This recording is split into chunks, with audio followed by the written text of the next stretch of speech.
Makam Raden Djoko Kaiman Banyumas berjarak hanya sekitar 3,5 km arah barat dari alun-alun Banyumas.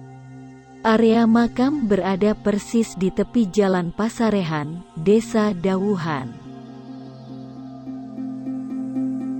Keadaan makam Raden Djoko Kaiman ini cukup megah dengan dikelilingi taman dan pagar yang kokoh dan terawat dengan baik. Raden Djoko Kaiman adalah pendiri Banyumas dan Bupati Banyumas pertama. Nama kecilnya Jaka Semangun, putra Raden Harya Banyak Sosro, namun sejak kecil diangkat anak Kiai Sambarana atau Kiai Meranggi Semu. Versi lain menyebutkan bahwa Raden Djoko Kaiman berasal dari terah keturunan Kadipaten Pasir Batang dari silsilah Pangeran Senapati Mangkubumi II atau Adipati Arya Wirakencana, dan tidak diangkat anak oleh Kiai Meranggi tetapi oleh Kiai Toli.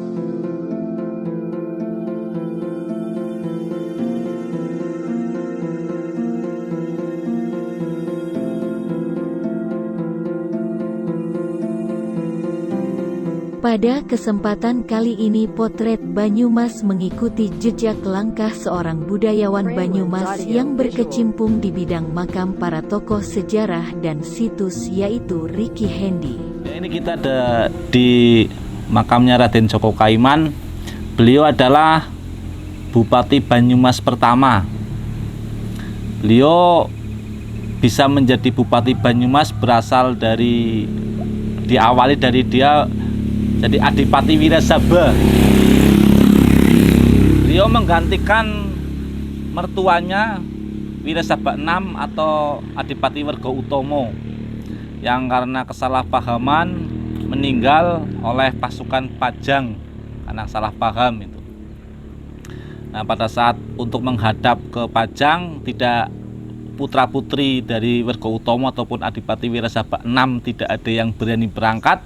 Akhirnya Raden Djoko Kaiman yang secara itu anak menantu berangkat ke sana, dan ternyata malah dia diminta maaf dan malah serahi untuk memimpin Wirasaba. Jadi Raden Djoko Kaiman ini bergelar Adipati Wirasaba ke-7 gitu.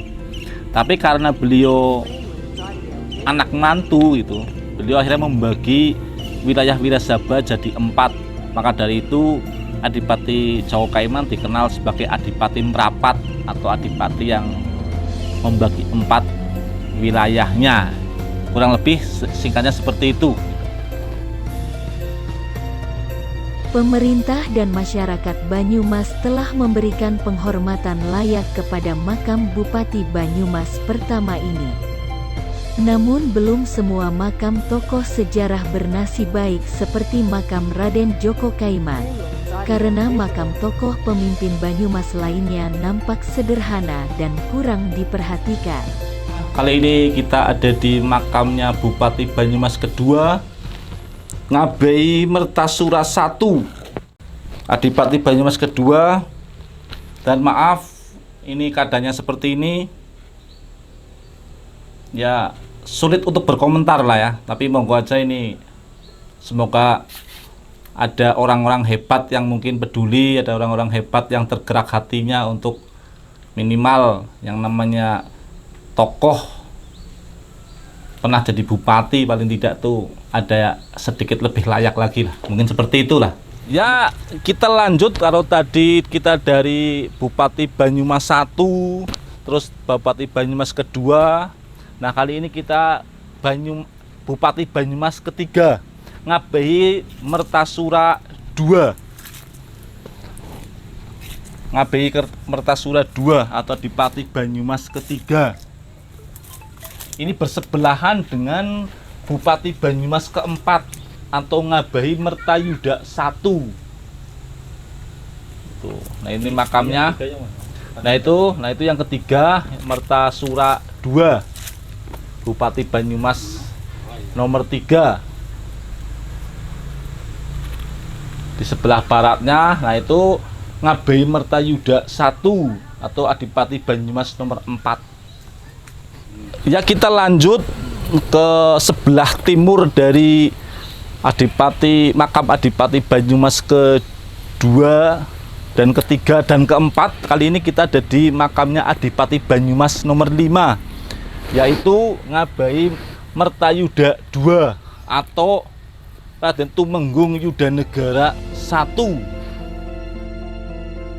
Sudah selayaknya tempat-tempat bersejarah mendapat perhatian besar karena membuat sebuah wilayah menjadi unik, menarik, dan berjiwa.